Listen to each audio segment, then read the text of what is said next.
Universe कितना बड़ा है?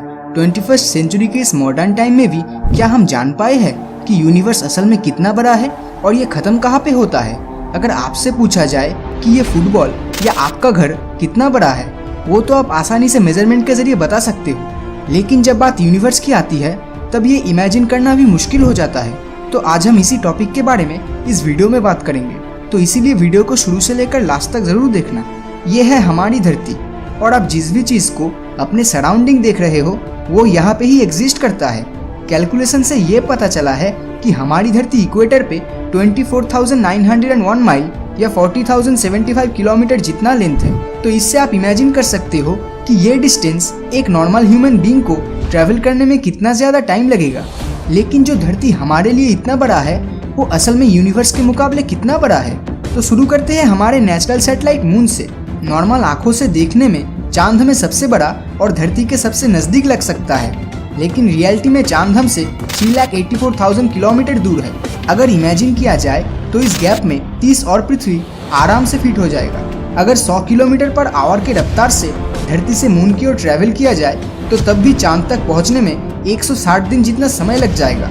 इस दुनिया की आबादी 7.6 बिलियन जितना है और उनमें से सिर्फ 12 ऐसे लोग थे जो यहाँ तक पहुँच पाए हैं। चांद से हमारी धरती कुछ इस तरह दिखता है, लेकिन अगर यही धरती आप मार्स या मंगल ग्रह से देखते हो तो ये एक डॉट जितना ही दिखाई देगा। मार्स की दूरी हमारी धरती से on an average 225 million kilometre तक का है। ये डिस्टेंस इतना है कि लाइट को भी यहाँ तक पहुँचने में 20 मिनट समय लग जाएगा, जिसका मतलब मार्स से धरती तक इंस्टेंट कम्युनिकेशन कर पाना इम्पॉसिबल है।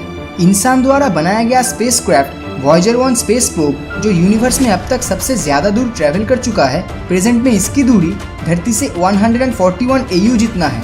AU मतलब एस्ट्रोनॉमिकल यूनिट। एक एस्ट्रोनॉमिकल यूनिट धरती से सूरज के डिस्टेंस का इक्वल है, जिसका मतलब वॉयेजर 1 धरती और सूरज के आपसी डिस्टेंस से 141 गुना ज़्यादा दूर है।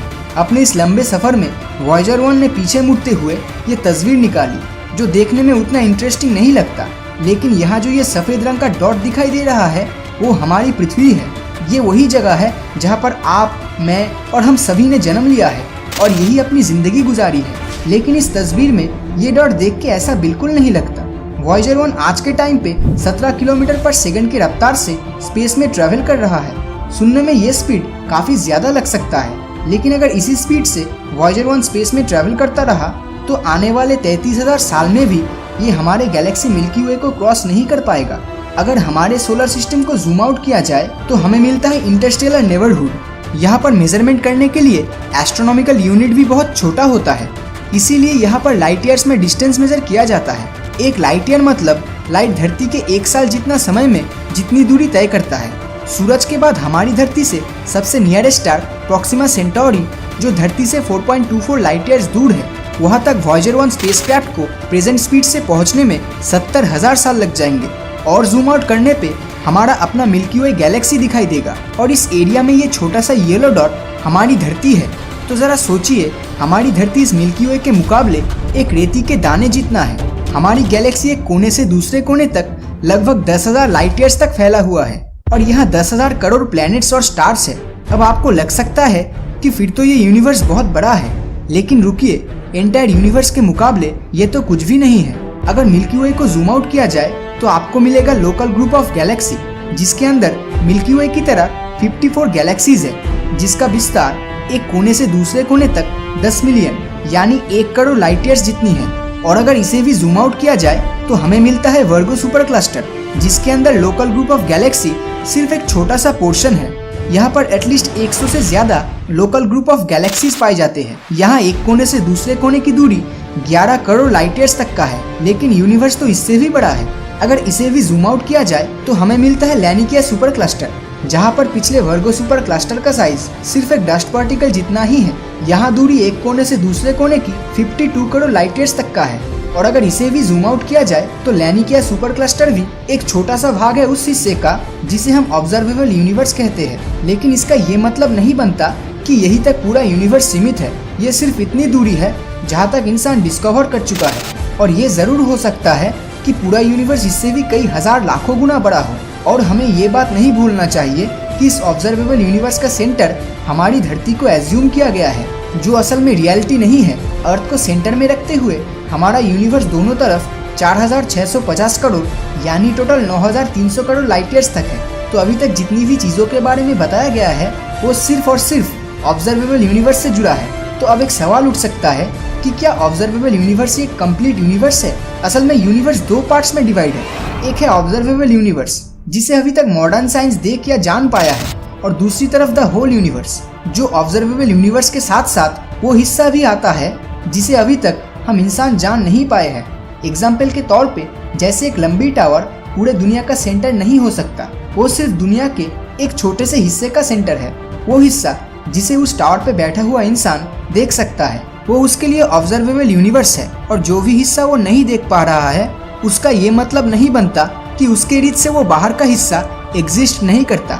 यानी टावर पे बैठे उस आदमी की आंखों की पहुंच से दूर जितनी भी पोर्शंस है वो पोर्शंस उस आदमी के लिए दी नॉन ऑब्जर्वेबल यूनिवर्स है, और ये पूरा यूनिवर्स ऑब्जर्वेबल और नॉन ऑब्जर्वेबल यूनिवर्स को मिलाकर बनता है। आई होप इस एग्जाम्पल से आपको ऑब्जर्वेबल और दी नॉन ऑब्जर्वेबल यूनिवर्स का डिफरेंस समझ आ ही गया होगा। दूसरी तरफ कॉस्मिक इन्फ्लेशन थ्योरी के हिसाब से the whole universe observable universe के कंपैरिजन में 150 सेक्सटिलियन जितना बड़ा हो सकता है। जिस नंबर में कुछ इतने जीरोस आते हैं, हमारी धरती का साइज पूरे ऑब्जर्वेबल यूनिवर्स के मुकाबले उतना ही बड़ा है जितना बड़ा एक वायरस हमारे मिल्की वे के मुकाबले है। अगर पूरे वीडियो को समराइज किया जाए तो यूनिवर्स कितना बड़ा है? ऑब्जर्वेबल यूनिवर्स तो 93 बिलियन लाइट ईयर्स जितना बड़ा है, और दूसरी तरफ दी होल यूनिवर्स इनफाइनाइट या अनंत जिसे कहते हैं। क्या यूनिवर्स का कोई अंत या किनारा है? हाँ, ऑब्जर्वेबल यूनिवर्स अर्थ को सेंटर एज्यूम करते हुए दोनों तरफ 46 बिलियन लाइट ईयर्स तक ही इसका पहुंच है। तो वही 46 बिलियन लाइट ईयर्स दूरी पर ही ऑब्जर्वेबल यूनिवर्स का किनारा है, और दूसरी तरफ द होल यूनिवर्स। इसका कोई एग्जैक्ट आंसर अभी तक नहीं मिल पाया है। क्या ऑब्जर्वेबल यूनिवर्स का कोई सेंटर है?